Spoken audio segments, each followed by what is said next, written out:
तो आज एक बार फिर संसद के दोनों सदनों में हंगामा देखने को मिला। पहले 12 बजे तक कार्यवाही को स्थगित किया गया और उसके बाद सोमवार तक कार्यवाही दोनों सदनों की स्थगित हो गई है। आपको बता दें, राष्ट्रपति द्रौपदी मुर्मू पर कांग्रेस नेता अधीर रंजन चौधरी के बयान को लेकर संसद के दोनों सदनों में यह हंगामा हुआ, जिसके चलते सदन की कार्यवाही को स्थगित सोमवार तक किया गया। बीजेपी जहां सोनिया गांधी से माफी की मांग कर रही है, वहीं कांग्रेस स्मृति ईरानी से मांग कर रही है कि वो माफी दें। संसद में गांधी प्रतिमा के सामने कांग्रेस के सांसदों ने प्रदर्शन भी किया। इस मुद्दे को लेकर कल कांग्रेस सांसद लोकसभा स्पीकर से मिले थे और उन्होंने एक चिट्ठी लिखी है। जयराम रमेश ने चिट्ठी ट्वीट भी की है, जिसमें बताया गया है कि राज्यसभा से भी सभापति से मांग की गई है कि वो अब स्मृति ईरानी से माफी मांगे, क्योंकि स्मृति ईरानी ने भी उसी शब्द का इस्तेमाल किया जिसको लेकर इस वक्त कांग्रेस के ऊपर हमलावर है बीजेपी। स्मृति ईरानी को सस्पेंड करने की मांग भी उठाई गई है।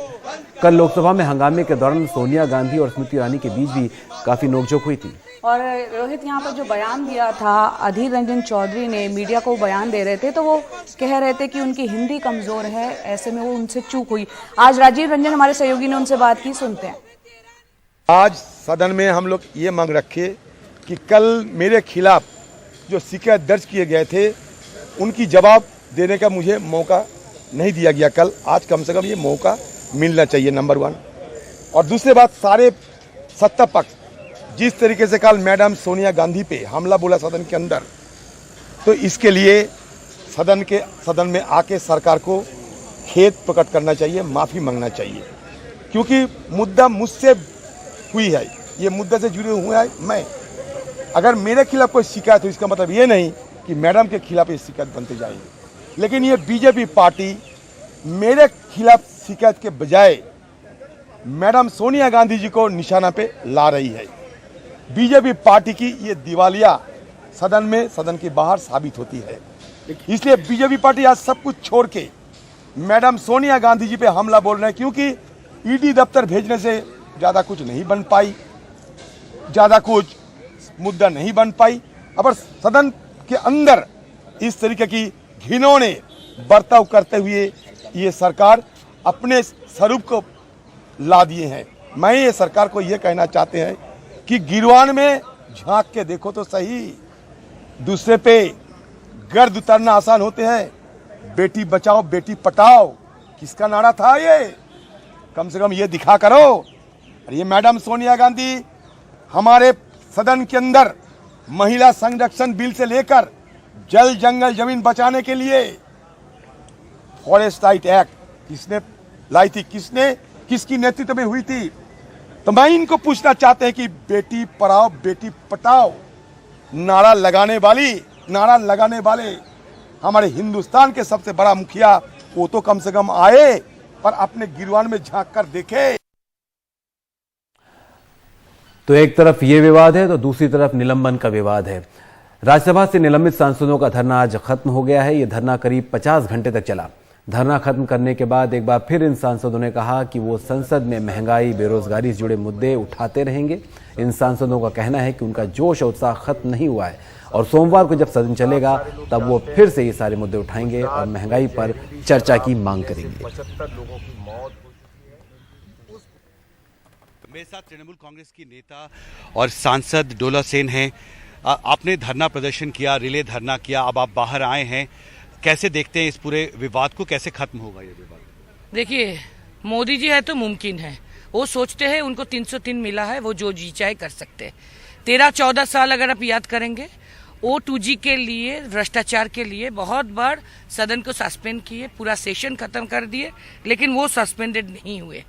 इस बार देखिए, प्राइस राइज का डिस्कशन के ऊपर हम मांग उठाए, वो सस्पेंड कर दिया। तो उसको जी चाहे जो वो कर रहे, but in 2024 people will tell the last word. अगले हफ्ते चर्चा होगी राज्यसभा में जी। मोदी जी है तो मुमकिन है, वो अगर चाहेंगे तो होंगे। उपसभापति ने कहा है अगले हफ्ते चर्चा होगी, वो बोल सकता है, लेकिन उसका मर्जी, वो चाहेंगे तब ना होगा।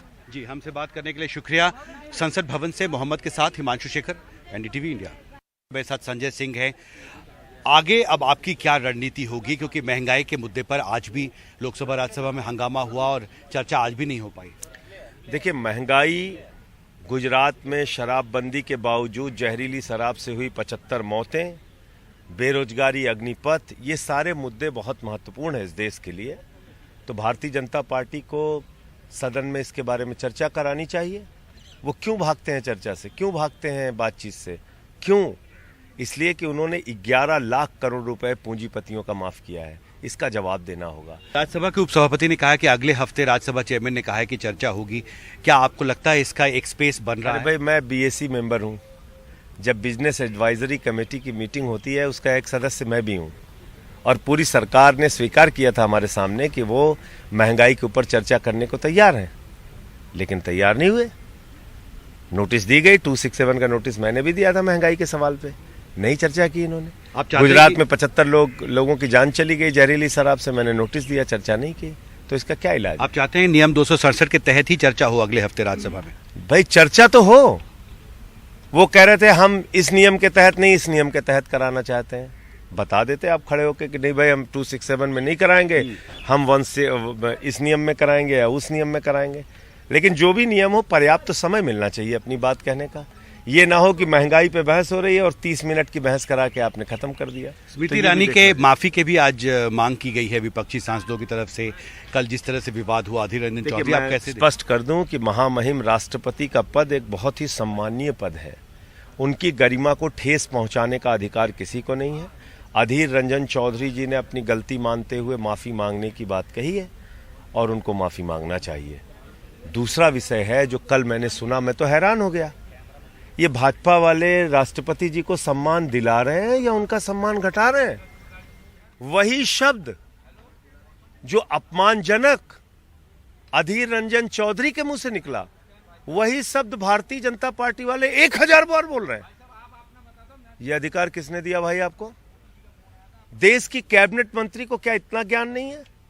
वो हमारी महामहिम राष्ट्रपति का नाम लेके संबोधित कर रही हैं, नाम लेके। आप लोकसभा की कार्रवाई उठा के देख लीजिए, क्या ये अधिकार कैबिनेट मंत्री स्मृति ईरानी जी को है कि वो राष्ट्रपति का नाम ले सकती हैं? वो देश की कैबिनेट मंत्री हैं, उन्होंने पढ़ा है कि राष्ट्रपति का नाम कैसे लिया जाता है। महामहिम लगाया जाता है, माननीय लगाया जाता है, श्रीमती लगाया जाता है और उसके बाद नाम लिया जाता है। हमसे बात करने के लिए शुक्रिया। संसद भवन से मेरे कैमरा सहयोगी मोहम्मद के साथ हिमांशु शेखर, एनडीटीवी इंडिया।